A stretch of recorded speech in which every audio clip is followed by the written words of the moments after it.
Donald Trump has been no stranger to chaos since he assumed office.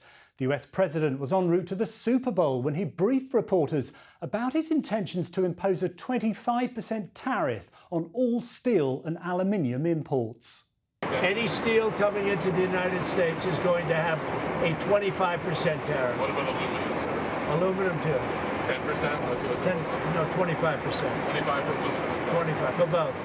He's also promised further reciprocal tariffs to come later this week on all countries that currently tax US imports. The move has prompted fears that Trump's protectionist policies could spark a global trade war. But these latest measures are not the beginning of the story.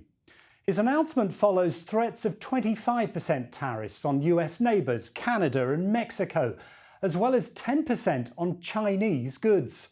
Ottawa and Mexico City managed to negotiate a 30-day delay, but tariffs on Chinese imports pressed ahead, triggering a retaliation from Beijing. Now, those three countries will feel these latest measures on steel and aluminium the hardest, particularly Canada, who imported over $25 billion worth in 2023. Canada is America's largest supplier of primary aluminium metal. Provincial leaders in Ontario and Quebec have expressed alarm, accusing Trump of creating chaos and suggesting a renegotiation of their free trade agreement as soon as possible. Industry leaders have also said that if tariffs go ahead, they expect the Canadian government to respond with hard and fast retaliatory tariffs.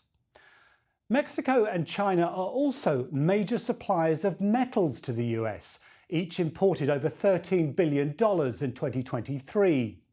South Korea have seen shares in their steelmakers Hyundai and POSCO fall since Trump's announcement, with its trade ministry promising a response that will minimise pain for their own industry. The UK's steel imports are far smaller, coming in at just over $1 billion last year.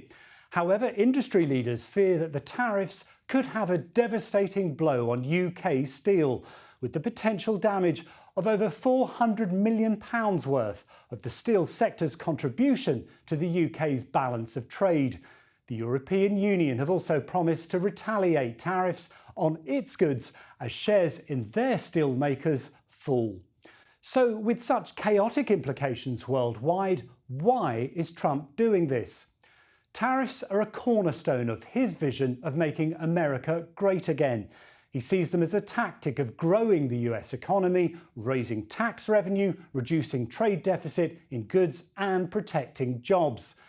The American steel industry has struggled to keep up with cheap imports in recent years, and Trump's new measures aim to make foreign materials more expensive to give local industry an edge. While industry trade leaders have praised the move, it could have knock-on effects. The US relies on imports to meet demand in many other sectors, including construction, automotives, military and drinks packaging. There are also fears that tariffs could drive inflation by increasing costs. How exactly these measures will impact the global economy will take shape over the coming days and weeks.